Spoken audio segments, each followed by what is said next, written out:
നമസ്കാരം, JB ജംഗ്ഷനിലേക്ക് സ്വാഗതം. ഇന്നലെ നമ്മുടെ അതിഥി സുരാജ് വെഞ്ഞാറമൂടായിരുന്നു. അദ്ദേഹത്തിൻ്റെ ചിരിയുടെ വഴിത്താരയിലൂടെ നമ്മൾ സഞ്ചരിച്ചു. ഇന്ന് അദ്ദേഹത്തിൻ്റെ മനസ്സിലെ വിക്ഷോഭങ്ങളിലൂടെ നമ്മൾ സഞ്ചരിക്കാൻ പോകുന്നു. അങ്ങനെ മമ്മൂട്ടിയുടെ മനസ്സിലേക്ക് സുരാജ് കയറുന്നു. അതിൻ്റെ പ്രതിഫലനം കേരളത്തിൽ വലിയൊരു ഓളം സൃഷ്ടിച്ച ഒരു സിനിമയായി മാറുന്നു. രാജമാണിക്യം. സുരാജെ, ഓർമ്മയുണ്ടോ ഇതൊക്കെ? പിന്നെ എൻ്റെ ജീവിതത്തിലെ ഏറ്റവും സന്തോഷകരമായ ഒരു നിമിഷമായിരുന്നു. കാരണം മമ്മൂക്കയെ പരിചയപ്പെടണം. ഞാൻ ഇപ്പോഴും ആഗ്രഹിക്കുന്നത്, അതായത് എനിക്ക് ഏറ്റവും വലിയ സന്തോഷം തോന്നുന്നത്, ഞാൻ ഇഷ്ടപ്പെടുന്ന, ഞാൻ ആരാധിക്കുന്ന, അല്ലെങ്കിൽ ഞാൻ ആഗ്രഹിക്കുന്ന ആൾക്കാർ ഇങ്ങോട്ട് വന്ന് പരിചയപ്പെടുമ്പോഴാണ് എനിക്ക് ഏറ്റവും കൂടുതൽ സന്തോഷം. അങ്ങനെ കിട്ടിയൊരു അവസരമായിരുന്നു കൈരളി TV-യിൽ മമ്മൂക്കയായിട്ട് പരിചയപ്പെടുന്നത്. രാജമാണിക്യം എൻ്റെ വിവാഹം കഴിഞ്ഞ് നേരെ ഒരാഴ്ച കഴിഞ്ഞപ്പോൾ തന്നെ ആൻറ്റോ ജോസഫ് അദ്ദേഹം എന്നെ വിളിച്ചിട്ട് പറഞ്ഞു, മമ്മൂക്കായ ഒന്ന് വിളിക്കണം, നമ്പർ ഇതാണ്. രാജമാണിക്യം എന്ന സിനിമയുടെ ഷൂട്ടിങ്ങാണ്. അപ്പോൾ ഒരു ജാനുവരി ഫെബ്രുവരി സമയത്താണെന്ന് തോന്നുന്നു. അപ്പോൾ എൻ്റെ പ്രോഗ്രാമുകൾ ഞാൻ കൊടുത്തേക്കാണ്. എനിക്ക് ആ കൂടിയുള്ള വരുമാനം സ്റ്റേജ് ഷോയാണ്. അങ്ങനെ വിവാഹവും കഴിഞ്ഞു. അങ്ങനെ സ്റ്റേജ് ഷോ എല്ലാം കട്ട് ചെയ്തിട്ട് ഞാൻ നേരെ പോയി പൊള്ളാച്ചിയിലേക്ക്. ആ, അവിടെ ചെന്നു. ഫസ്റ്റ് മമ്മൂക്കയെ വീണ്ടും അഭിസംബോധന ചെയ്യുന്നത് അല്ല, എൻ്റെ ഇതൊന്ന് പിന്നെ ഷാഹിദ് പിന്നെ എഴുതി വെക്കും, അതിനെ ട്രിവാൻഡ്രം സ്ലാങ്ങിലേക്ക് മാറ്റണം. മാറ്റിയാൽ മാത്രം പോരാ, നാളെ എടുക്കേണ്ടത് ഇന്ന് രാത്രി എന്നിട്ട് സംസാരിച്ചും കൂടെ കൊടുക്കണം. എഴുതി വെച്ചെന്ന് പറഞ്ഞിട്ട് സംസാരിക്കാൻ പറ്റില്ല. അപ്പോൾ അതിങ്ങനെ തുടങ്ങും. ലൊക്കേഷനിൽ ചെന്നിട്ട് പുള്ളിക്ക് വിട്ടുപോകുന്ന ഇതെല്ലാം പറഞ്ഞു കൊടുക്കണം. അങ്ങനെ ഞാനവിടെ പോകുമ്പോൾ റൂമിൽ മമ്മൂക്കയുണ്ട്, ചേച്ചിയുണ്ട്, സുരി ചേച്ചിയുണ്ട്. അവിടെ ചെന്നപ്പോൾ ഒരു കോസ്റ്റ്യൂമിന് അപ്പോൾ ഞാൻ എൻ്റെ ആൻ്റെ ചേട്ടൻ പറഞ്ഞു, വാ മമ്മൂക്കയുടെ റൂമിൽ പോ. ഞാൻ ചെന്നിങ്ങനെ, കുഴപ്പമൊന്നുമില്ല, ഞാനിപ്പോൾ എന്തായാലും പഠിപ്പിക്കാനായിട്ടൊക്കെ വന്നതല്ലേ എന്നുള്ള ബലത്തിൽ ഞാൻ ഇങ്ങനെ നിൽക്കുകയാണ്. അപ്പോഴാണ് കോസ്റ്റ്യൂമും കൊണ്ട് ഒരാൾ വരുന്നത്. ഇതല്ലായിരുന്നു ആദ്യത്തെ ഡ്രസ്സ്. കോസ്റ്റ്യൂം ഇട്ടിട്ട്, എന്താടാ ഇല്ല കോസ്റ്റ്യൂം ഇങ്ങനെയാണ് അത് അടിച്ചു വയ്ക്കുന്നത്, ഇത് പിടിച്ചിരിക്കണം. ഞാൻ ദൈവമേ, ഇനി ഇവിടെ നിന്നാ പണി വാളും. അപ്പോൾ സുലി ചേച്ചി എന്തോ ഒരിത്, അല്ല അതിന് നിനക്കെന്താ അറിയാം? എൻ്റെ അമ്മ വൈഫിനോട് വരെ ഇത്രയും ദേഷ്യമാണ്. ഇനിയിപ്പോൾ ഇവിടെ ഇരുന്നിട്ട് കഥയില്ല. ഞാൻ പതിയെ പിന്നെ വരാം, ഞാൻ തണുത്തിട്ട് വരാം, പുറത്തിറങ്ങിയ ഇരടാ അവിടെ. എന്നിട്ട് പിന്നെ കുറച്ച് നേരം കഴിഞ്ഞപ്പോൾ ആ ഡ്രസ്സ് കൊണ്ടുപോയി വേറെ കറക്റ്റായിട്ട് ഡ്രസ്സ് കൊടുത്തു. അതാണ് ഈ ഇട്ടേക്കുന്നത്. എന്നിട്ട് എന്നോട് പറഞ്ഞു, താഴെ ഷാഹിദുണ്ട്, നീ എങ്ങനെയെങ്കിലും ഒന്ന് വൽക്കരിക്ക് എന്ന് പറഞ്ഞു. ട്രിവാൻഡ്രം വൽക്കരിക്കാൻ പറഞ്ഞു.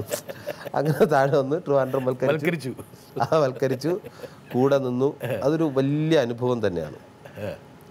കൂടെ വന്നു. സിനിമയിൽ ഞാൻ ഒരു സീൻ അഭിനയിച്ചു. അവിടെയാണ് ഒരു ക്ഷീണം പറ്റിയത് സുരാജിന്. എങ്ങനെ? സീനൊക്കെ അഭിനയിച്ചു, പക്ഷെ അതൊന്നും അങ്ങോട്ട് പുറത്തു വന്നില്ല. രാജമാണിക്യത്തിൽ ഞാൻ അഭിനയിച്ചു, പക്ഷെ അത് ഞാൻ തന്നെ എഴുതിയ സീനും കൂടെയാണ്. പുള്ളിയുടെ പെർമിഷനോട് എൻ്റെ പറഞ്ഞ സുരാജ്, ഷാഹിദ് ഖാൻ എഴുതുന്നത് അതിൽ ഹ്യൂമറും കയറ്റിയിട്ട് പറയാം. ഞാൻ തന്നെ എഴുതി, അത് കോപ്പി എടുത്തത് ഞാൻ തന്നെ എഴുതി വെച്ച്, എനിക്ക് ബൈഹാർട്ടാണ്. പക്ഷേ സിനിമയുടെ ക്യാമറയും ഇതെല്ലാം കണ്ട് ഇത്രയും ജൂനിയർ ആർട്ടിസ്റ്റുകൾ എല്ലാവരും നിൽക്കുകയാണ്, റെഡി. അതിന് അൻവറിനെ സമ്മതിക്കണം കേട്ടോ. ശരിക്കും പറഞ്ഞാൽ 8-10 ടേക്ക് എടുത്ത്, എൻ്റെ സുരാജെ നീയല്ലേ ഇത് എഴുതിക്കൊണ്ടുവന്ന് നിനക്ക് പോലും പറയാൻ പറ്റല്ലേ. ഞാൻ ഒരു നായികയുടെ അനിയത്തി നടന്നു വരുമ്പോൾ ഞാൻ പൂക്കാരനായിട്ടായിരുന്നു. അത് ഒന്നും പറയേണ്ട സാറേ, ശരിക്കും അതൊന്നും ഓർമ്മിപ്പിക്കാത്ത. ഞാൻ പതറിപ്പോയി, കൈവിട്ടുപോയി, എൻ്റെ കിളി പോയെന്നൊക്കെ പറയുമ്പോൾ പരിസരമൊക്കെ മറന്ന്. ഞാൻ പറഞ്ഞു, അളിയ എനിക്ക് എന്ത് പറ്റിയെന്ന് നീ എന്നെ ആലോചിച്ചോ. അപ്പോൾ ഈ മമ്മൂക്കാടെ കൂടെ വന്ന് ഇത്രയും പേരെ മുമ്പ് നമ്മൾ മമ്മൂക്കാടെ ആളായിട്ടല്ലേ നിൽക്കുന്നത്.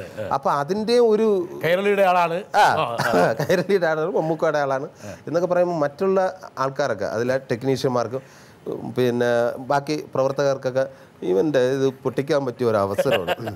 ചെയ്യടാ അന്ന് മമ്മൂക്കായും ഇല്ല. ഞാൻ അവിടെ കിടന്ന് വെള്ളം കുടിച്ച് വല്ല വിധനെയും പാവം അൻവർ റഷീദ് നന്നായിട്ട് എടുത്തു.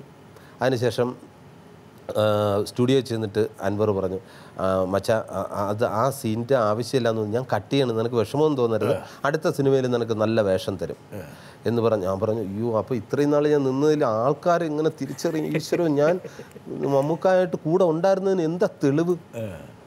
ഈ പടത്തിൽ ഞാൻ ഉണ്ടായിരുന്നു. കാര്യം ട്രൂപ്പിൻ്റെ പ്രോഗ്രാം എല്ലാം ക്യാൻസൽ ചെയ്തിട്ടാണ് നിൽക്കുന്നത്. എല്ലാം കൂടെ ഒരു 10-50 ദിവസമായി. ഞാനിത് എങ്ങനെ പറയും? അങ്ങനെ ഇരുന്നു. പടം റിലീസായപ്പോൾ സ്പെഷ്യൽ താങ്ക്സ് സുരാജ് വെഞ്ഞാറമൂട് എന്ന് എഴുതി കാണിച്ചു. ആദ്യത്തെ ഷോ കഴിഞ്ഞിട്ട് കംപ്ലീറ്റ് ആൾക്കാരും എന്നെ വിളിക്കുന്നു. ഞാൻ തന്നെ ഞെട്ടിപ്പോയി. ഇത്രയും കോളുകൾ. സുരാജെ രാജമാണിക്യം കണ്ടു കേട്ടോ, തകർത്തു. അപ്പോൾ ഇനി എൻ്റെ വിചാരം എന്ന് വെച്ചാൽ വീണ്ടും എൻ്റെ സീനെങ്ങാനും ഇട്ടോ. അല്ല, ഞാൻ എന്നെ കണ്ടായിരുന്നു, നിന്നെ അല്ല ഫുള്ള് കണ്ടത്. ഞാൻ പറയാം ഏതർത്ഥത്തിൽ ഇടാ ആ സ്ലാങ് നീ സംസാരിക്കും പോലെ തന്നെ മമ്മൂക്ക അസലായിട്ട് പെർഫോം ചെയ്തിട്ടുണ്ട്, നീ ഒന്ന് കാണും. ഞാൻ പറഞ്ഞു ഞാൻ ഇവിടെ ഷൂട്ടിങ്ങിലാണ്. അപ്പോൾ ഞാൻ തൃശ്ശൂരായിരുന്നു. എന്നിട്ട് വന്നിട്ട് അന്ന് വൈകുന്നേരം തന്നെ സെക്കൻഡ് ഷോ. സ്പെഷ്യൽ താങ്ക്സിൽ സുരാജ് തൃപ്തനായി, ഒരുപാട് സന്തോഷമായി. പക്ഷേ ആ രാജമാണിക്യം സിനിമയിൽ മമ്മൂട്ടിയുടെ ഒപ്പം തന്നെ സുരാജും ഉണ്ടായിരുന്നുള്ളൊരു ധാരണ ആ ഒരു സിനിമ. അതെ അതെ, തീർച്ചയായിട്ടും. സുരാജിന് വളരെ വേണ്ടപ്പെട്ട ഒരാളാണ്, സംസാരിക്കാൻ വേണ്ടി കാത്തിരുന്നത് വളരെ വളരെ പ്രധാനപ്പെട്ട ഒരാളാണ്. സുരാജിൻ്റെ കാര്യം പറഞ്ഞാൽ ശരിക്കും പറഞ്ഞാൽ ഒരു ടൈമിംഗ് ഇല്ലാത്ത ഒരാളാണ് സുരാജ്. പക്ഷെ അവന് സ്വന്തമായിട്ടൊരു ടൈമിംഗ് അവൻ കണ്ടുപിടിച്ചിട്ടുണ്ട്. അതാണ് സത്യം പറഞ്ഞാൽ എപ്പോഴും നമ്മളൊരു കാര്യം ചെയ്യുമ്പോൾ അല്ലെങ്കിൽ ഒരു performance, especially in humour films, അതിനൊരു റിതമുണ്ട്. സുരാജിന് ആ റിതമില്ല. ആ റിതം ഇല്ലായ്മയാണ് സുരാജിനെ മറ്റുള്ളവരിൽ നിന്ന് വ്യത്യസ്തമാക്കിയത്. എപ്പോഴും അതിനൊരു ഇൻസ്റ്റൻ്റാണ്, ഈ സ്പോണ്ടേനിയസ്. അങ്ങനൊരു ടൈമിങ്ങാണ്, ഒരു സ്പോണ്ടേനിയസ് ടൈമിങ്, പുള്ളിയുടേതായ ഒരു ടൈമിങ് സുരാജിനുണ്ട്. അതൊരു പക്ഷേ ഒബ്സർവേഷനിൽ നിന്നുണ്ടായതായിരിക്കാം, അല്ലെങ്കിൽ അദ്ദേഹത്തിൻ്റെ ബോഡി ലാംഗ്വേജിൽ നിന്നുണ്ടായതായിരിക്കാം. പ്രിയദർശൻ സുരാജിനെ ശ്രദ്ധിക്കുന്ന വളരെ പ്രധാനപ്പെട്ട ആൾക്കാരാണ്, ചെറിയ ആൾക്കാരൊന്നുമല്ല. തീർച്ചയായിട്ടും. ഞാൻ കോമഡി ഇഷ്ടപ്പെടാൻ, അതിനോട് കൂടുതൽ അടുത്തറിയാൻ കഴിഞ്ഞത് പുള്ളിയുടെ സിനിമകൾ കണ്ടതിന് ശേഷമാണ്. അപ്പോൾ എൻ്റെ ഏറ്റവും വലിയ ആഗ്രഹമായിരുന്നു എനിക്ക് പ്രിയൻ സാറിൻ്റെ പടത്തിൽ അഭിനയിക്കണമെന്നുള്ളത്. അതിനൊരു ഭാഗ്യം എനിക്ക് കിട്ടി, അത് ചെയ്തു. പിന്നെ ടൈമിങ്ങിനെ കുറിച്ച് പറഞ്ഞു, എനിക്ക് ടൈമിങ് എന്താ ഉദ്ദേശിക്കുന്നത് പ്രിയൻ? അതായത് അവർ വിചാരിക്കേണ്ട സമയത്തൊന്നും അല്ല. പക്ഷെ അത് സാർ എനിക്ക് എൻ്റേതായിട്ടുള്ള രീതിയിലല്ലേ ചെയ്യാൻ പറ്റൂ. എനിക്ക് എൻ്റേതായ ഒരു ടൈമിംഗ് ഉണ്ട്, ഇത് ചെയ്യുന്നു. അപ്പോൾ സംവിധായകനോട് പറയും ഞാൻ എൻ്റെ രീതിയിൽ അങ്ങ് ചെയ്യാം എന്നങ്ങ് പറയൂ. ഇല്ല ഇല്ല ഇല്ല ഇല്ല, എനിക്ക് സാറിൻ്റെ കൂടെ വർക്ക് ചെയ്യുമ്പോൾ ഭയങ്കര ഒരു എക്സ്പീരിയൻസ് ആയിരുന്നു. കാര്യം പുള്ളി ടേക്കിന് മുമ്പ് വളരെ എനർജി ആയിട്ട് പെർഫോം ചെയ്യുക. പ്രിയനോട് വർക്ക് ചെയ്യുമ്പോൾ വരുമ്പം പ്രിയനും ഓർമ്മയുണ്ട്. വേണമെങ്കിൽ അതിലേക്കും കൂടെ പോകാം. വരട്ടെ, പ്രിയൻ ഒന്നും കൂടി വരട്ടെ. ഇന്നസെൻ്റ് ഈ സുരാജിൻ്റെ ടൈമിങ്ങിനെ പറ്റി പറഞ്ഞപ്പോൾ ഒരു കാര്യം പറഞ്ഞു, വളരെ ഇൻട്രസ്റ്റിംഗ് ആണ്. അസാധ്യ ടൈമിങ്ങാണ് സുരാജിന്. ചെക്ക് റെഡി ആയിരുന്ന കറക്റ്റ് ടൈമിനൊന്നും വാങ്ങിക്കുമെന്ന് പറഞ്ഞു.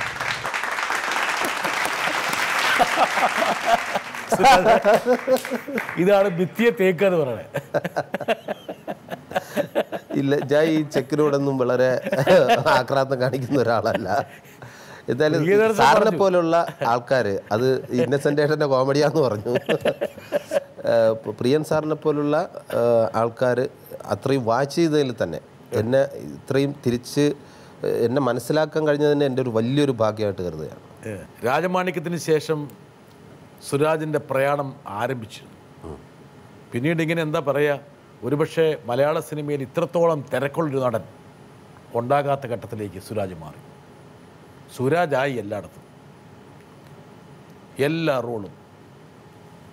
നല്ല കറി വെക്കുമ്പോൾ കറിവേപ്പിലയുടെ റോളിലേക്കാണ് സുരാജ്. എവിടെയും വേണം സുരാജ് ഒന്ന് വേണം. സുരാജിനെ നന്നായിട്ടങ്ങ് വിറ്റു. അതെ അല്ലേ, മാർക്കറ്റ് ചെയ്ത് നന്നായിട്ട്. സുരാജിൻ്റെ ഹ്യൂമർ ഉണ്ടെങ്കിൽ സിനിമ മുഴുമിക്കാൻ കഴിയുമെന്നുള്ളൊരു ധാരണ സിനിമാ സംവിധായകന്മാർക്ക്. ചില്ലറ അഹങ്കാരമൊക്കെ ഉണ്ടായല്ലേ?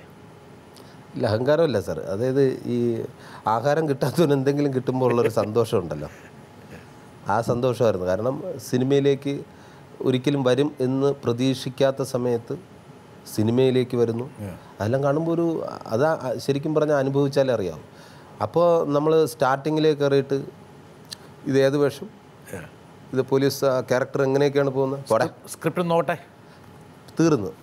അതുകൊണ്ട് പലരോടും സ്ക്രിപ്റ്റ് ഞാൻ ചോദിച്ചിട്ടുമില്ല, എന്നോടൊട്ട് പറഞ്ഞിട്ടുമില്ല. ഇത് പോലീസ് വേഷം, ഇല്ലെങ്കിൽ ഒരു നമ്പൂതിരി വേഷം, ഇതാന്ന് പറയുന്നു, ചെയ്യുന്നു, അങ്ങ് പോകുന്നു. പക്ഷെ കുറേ കാലം സുരാജിനെ ആൾക്കാർ ഈ തിരുവനന്തപുരം സ്ലാങ് എടുത്തിട്ട് ഉപയോഗിപ്പിച്ചുകൊണ്ടിരുന്നു. അതെ അതെ, കുറേ കാലം അങ്ങ് ഒരു ടൈപ്പാക്കി കളഞ്ഞു. ഒരു ഇൻ്റർവ്യൂവിന് വിളിച്ചാൽ പോലും ആ തിരുവനന്തപുരം സ്ലാങ്ങിലൊന്ന് പറയണേ, തിരുവനന്തപുരം സ്ലാങ്ങിൽ. ഞാനത് വന്ന ആ സമയത്ത് തന്നെ പലരും പറഞ്ഞു അത് തിരുവനന്തപുരം സ്ലാങ് മിക്കവാറും 2 പടത്തോടു കൂടി അത് തീരും. എന്ന് പല ആൾക്കാരും സുരാജ് സ്ലാങ് ഒന്ന് നോക്കണം, ശ്രദ്ധിക്കണം, അത് സ്ഥിരം ഇത് വച്ച് പുലർത്തരുത്. എനിക്ക് ഒരു താല്പര്യമില്ല. ഞാൻ അവിടെ ചെല്ലുമ്പോൾ ഡയറക്ടർ പറയും ഒരു തിരുവനന്തപുരം സ്ലാങ്ങിൽ ഒന്ന് അടിച്ചേക്കും, അത് ഭയങ്കര ഇൻട്രസ്റ്റിംഗ് ആയിരിക്കും. ഇത് പറ നമ്മൾ ഒഴിയാൻ വേണ്ടി സാർ, അത് മാത്രമല്ല വേറെ ഏതെങ്കിലും എത്രയോ സ്ലാങ് ഉണ്ട്, അത് തന്നെ അതല്ലേ സാർ വെറൈറ്റി എന്ന് പറയും. ഇപ്പം നീ ഇത് ചെയ്യുന്നേ അങ്ങോട്ട്, അങ്ങനെ ഫോഴ്സ് ചെയ്ത് ചെയ്യേണ്ടി വന്നിട്ടുണ്ട് പല. അങ്ങനെ തിരുവനന്തപുരത്തിൻ്റെ ഒരു അംബാസഡറാക്കി സുരാജിനെ മാറ്റി. അതെ, സുരാജിന് ഇപ്പം ഏത് സ്റ്റേജ് ഷോ ചെയ്യാൻ പോയാലും ഈ തിരുവനന്തപുരം സ്ലാങ് ഒന്നും അടിച്ചില്ലെങ്കിൽ അവർ തൃപ്തരാവില്ല. അതെ, ഓഡിയൻസിനും ഇഷ്ടമാണ് എന്നെ കാണുമ്പോൾ. ഇപ്പോൾ മലപ്പുറത്തുള്ള ആളായാലും എന്ന് വിളിക്കും, തല്ലാപ്പേ സുഖങ്ങളൊക്കെ തന്നെ. എന്നെക്കാൾ മനോഹരമായിട്ട് ഇപ്പോൾ കോഴിക്കോടും വയനാടും ഒക്കെ ഉള്ള ആൾക്കാർ തിരുവനന്തപുരം സ്ലാങ് സംസാരിക്കും. അവരെന്നെ കാണുമ്പോൾ തള്ള സുഖങ്ങളൊക്കെ തന്നെ, എന്താ പേ അല്ലാക്കെ തിന്നാ ഇങ്ങനെ ചോദിക്കും, നല്ല ട്യൂണോട് കൂടി. ആ കറക്റ്റ് ആ ട്യൂണിൽ വരുമ്പോൾ എനിക്ക് ചിരി വരും. കാര്യം വെച്ചാൽ കറക്റ്റാണല്ലോ ഇവർ പറയുന്നത്. എനിക്ക് തോന്നുന്നു ഇപ്പം അത് എൻ്റെ നിന്ന് കൈമോശം വന്നോന്ന് ആൾക്കാർ അടിച്ചോണ്ട് പോയി. സുരാജിൻ്റെ ഒരു സുഹൃത്ത് ഇങ്ങനെ വെയിറ്റ് ചെയ്യുന്നുണ്ട്. സുരാജ് കുറച്ച് നാൾ മുമ്പ് സുരാജ് വളരെ തിരക്കേറിയൊരു സമയമുണ്ട്. ഇപ്പോഴും തിരക്കില്ല എന്നല്ല, വളരെ തിരക്ക് പിടിച്ച് ശ്വാസം വിടാതെ നടന്നൊരു സമയമുണ്ട്. അത് സുരാജിനും എല്ലാവർക്കും അറിയാം. അന്ന് സുരാജിൻ്റെ ഒരു 2 മണിക്കൂർ കിട്ടാൻ പിന്നാലെ നടന്ന ഒരു സ്ക്രിപ്റ്റ് റൈറ്റർ എനിക്കറിയാം. അദ്ദേഹം പറഞ്ഞു സുരാജിൻ്റെ 1 മണിക്കൂർ കിട്ടിയിരുന്നെങ്കിൽ ഈ സിനിമയ്ക്ക് ഗുണമായേനെന്ന്. ഇതേ സ്ക്രിപ്റ്റ് റൈറ്ററിന് ഈ അടുത്ത് ഒരു സിനിമയ്ക്ക് വേണ്ടി ഞാൻ ചോദിച്ചു, ഇത് സുരാജിനെ കൊണ്ട് ചെയ്യിപ്പിച്ചുകൂടെന്ന് ചോദിച്ചപ്പോൾ പുള്ളി ആ തിരുവനന്തപുരം സ്റ്റൈൽ തന്നെ ആവില്ലേ എന്ന് ചോദിച്ചു. പക്ഷേ സുരാജിന് തിരുവനന്തപുരം സ്റ്റൈൽ മാത്രമല്ല പലതും വഴങ്ങും എന്നുള്ളത് എനിക്കറിയാം. പക്ഷെ അതിന് പോലും പരീക്ഷിക്കാൻ പോലും തയ്യാറാകാതെ മുൻവിധി എഴുതുന്ന ചില സ്ക്രിപ്റ്റ് റൈറ്റേഴ്സ് ഉണ്ട്. അപ്പോൾ നമ്മൾ ആവശ്യമുള്ളപ്പോൾ മാത്രം വിളിക്കുന്ന ചില ആൾക്കാർ, സിനിമയിലുള്ള ചില ആൾക്കാർ, അവരെക്കുറിച്ച് വളരെ സീരിയസ് ആയിട്ടാണ് ഞാൻ ചോദിക്കുന്നത്, തമാശയല്ല. അവരെക്കുറിച്ച് സുരാജിന് എന്താണ് പറയാനുള്ളത്? വളരെ നല്ലൊരു ചോദ്യമാണ് എൻ്റെ പ്രിയ സുഹൃത്ത് ചോദിച്ചത്. അവരെക്കുറിച്ച് എനിക്ക് പറയാൻ എന്താ, അവരെ ആവശ്യത്തിന് നമ്മളെ ഉപയോഗിക്കുന്നു, അത് കഴിഞ്ഞിട്ട് നമുക്ക് അതേ പറ്റുള്ളൂ എന്ന് അടിച്ചേൽപ്പിക്കുന്ന എന്ന് പറയുന്നതിനോട് ശരിക്കും എനിക്ക് ഭയങ്കര വിഷമമായി ഇത് കേട്ടപ്പോൾ തന്നെ. കാരണം സുരാജിനെ വെറും കറിവേപ്പിലയാക്കിയോ?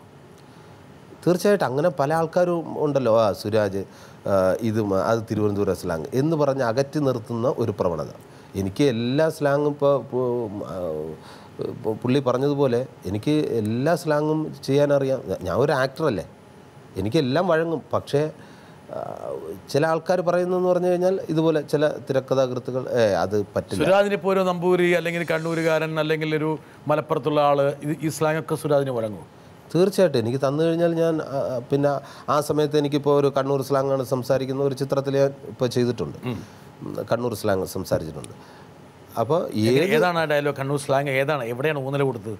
നീ വന്നിനോ, ചായ കുടിച്ചിനോ എന്നൊക്കെ ചോദിക്കുന്ന തരത്തിലുള്ള സ്ലാങ്, അത് ഫുൾ അത് തന്നെയാണ്. ഇപ്പോൾ ഓരോന്നായിട്ട് ചോദിച്ചു കഴിഞ്ഞാൽ എനിക്ക് പറയാൻ തപ്പിപ്പോകും.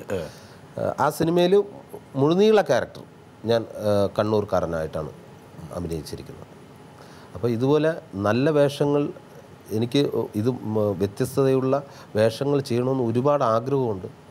പക്ഷേ കിട്ടുന്നില്ല എന്നുള്ളതാണ്. ചെയ്ത് തന്നെ വീണ്ടും വീണ്ടും വരുന്നു.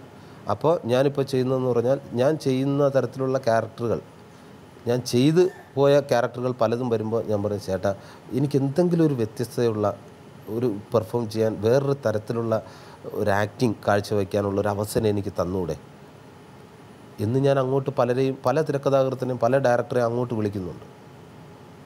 പക്ഷേ എന്തെങ്കിലും അത് അവർക്ക് ബോധ്യമായി. സുരാജിൻ്റെ കഴിവ് അവർ തിരിച്ചറിഞ്ഞ് സ്വാഭാവികമായിട്ടും സുരാജിന് അർഹതയുള്ള റോളുകൾ തരുമെന്ന് നമുക്ക് വിശ്വസിക്കാം. തീർച്ചയായും.